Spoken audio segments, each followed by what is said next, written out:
I didn't want to be on LinkedIn. I didn't want to do this and that or practice interviews. But it helped when there was other people around you that you felt supported by.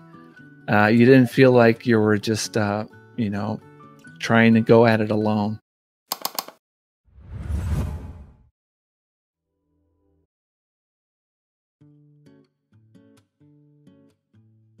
When I first started showing up, I was like, okay, let me see what this is all about. They not just the Ohana, but just like the group in general, having that talent stacker Ohana. And, when I first started posting things, honestly, I think I got more and more engaged because like people like Anita, I know everybody always quotes, refers to her, but she was just liking some of the dumb stuff I would post. And so I got not progressively dumber and dumber, but just a little bit more, just a little more loose, and just it kind of loosened me up pretty quickly. And that honestly helped, because I think sometimes people get a part of groups and they don't know if they can just be themselves or not. And I felt that was very helpful for me. I know I just kept going from there, and I kept showing up to the things just because I think there was just one, they were helpful. I mean, that's the most important part of it, is just, learning new things too. I know it's not just with the interviews and showing up to those. I think that interviews are always going to happen. So, and that's why I even show up after I found the job. I think it's just one of those things too, where you have so much going on with Salesforce. There's so many different things, and like, why not show up to a marketing cloud or developer chat? Forget what they're technically called, but just going to those things. And the casual nights is just, I mean, that's right up my alley too. And it's just learning, different aspects and of what what's involved. I felt that when I joined Talent Stacker, it was one of those things where, for one, there was a great deal of accountability. And when you purchase into a program, you definitely want to get what you can out of it. And I felt that there was a good deal of accountability and checking up on things and seeing how I was doing, and putting a lot of good, care and detail into things. But yeah, other people just pushing you along, and having this network of people that were real and all working together. It felt like I've been a part of, things in the past where, you're in a group or just a team, or where you don't feel necessarily that they're all working together as opposed to working for themselves. And I think that's what Talent Stacker did well the most, was just everyone that got involved really bought in and helped each other out as much as they could. When I was going through interviews, and I remember doing the mock interview, and something that Justin had told me resonated pretty, swiftly with me. And I don't know if I truly carried it over my first couple of interviews, but it was that he said, he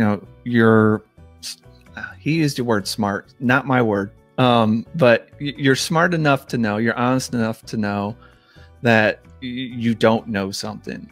And that can kind of come across, in your interviews as well. You're being authentic, but you're also telling somebody that you don't know something.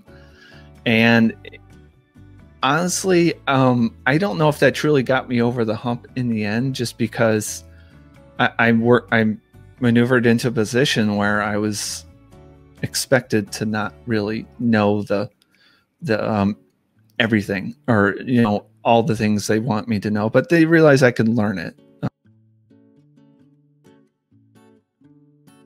I applied on LinkedIn a bit, heard back from a few, I had a few recruiters reach out, talk to a few, and I know people were passing me, jobs along the line, and I, interviewed with those as well. And I don't have a number on it, but ultimately the job I landed was just, hey, it was a Facebook message. It was like, hey, my company's hiring.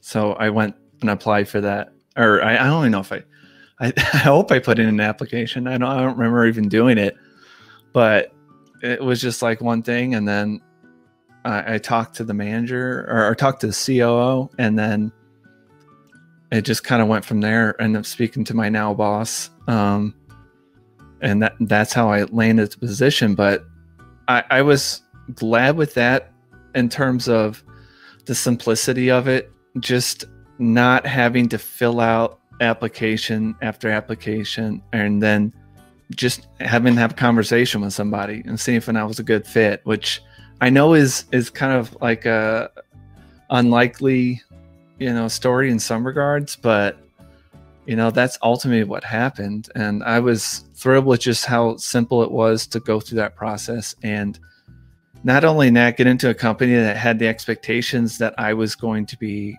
relatively fresh and relatively new to the whole, Salesforce ecosystem, but the Conga platform as well. So I did what I think was right, but I also was lucky in the process. I mean, sometimes you need a bit of both, but yeah, that's how I ended up, accepting the job where I was, because like this is a relatively painless process, but I also did things right, and things worked out.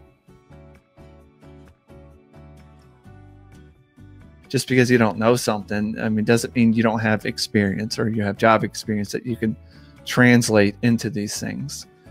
I think as I got, more and more interviews, honestly, what just put me over the hump too was just having this, just repetition, and not having a spiel per se, but having this flow and ebb to it. Like that was just not there at the beginning.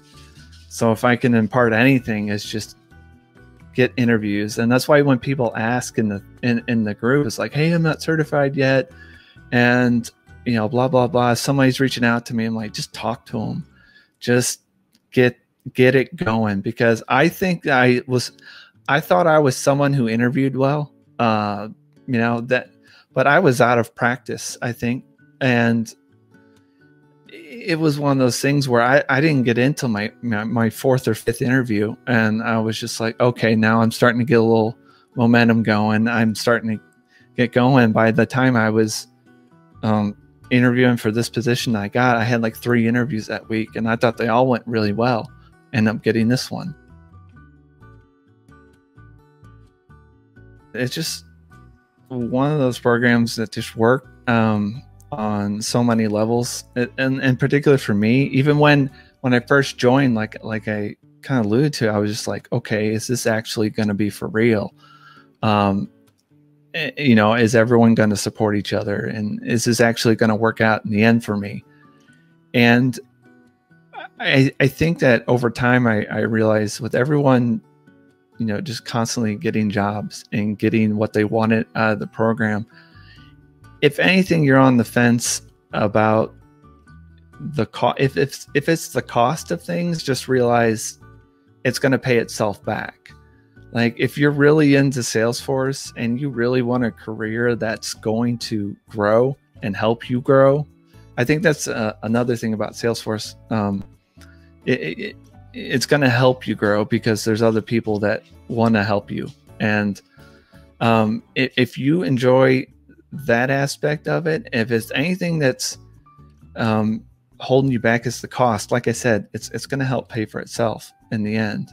This program in particular was just extremely helpful for me, just having that guidance there to go through each step, to tailor each and everything for you, as far as doing LinkedIn. This is what you need to do to get the certification. This is the path you need to follow to do this. and there was support each and every step along the way. If you love, Salesforce, you love being supported and moving into a career that's going to support you, just do it, because the money, the cost of the program it pays for itself. So I honestly believe that. So.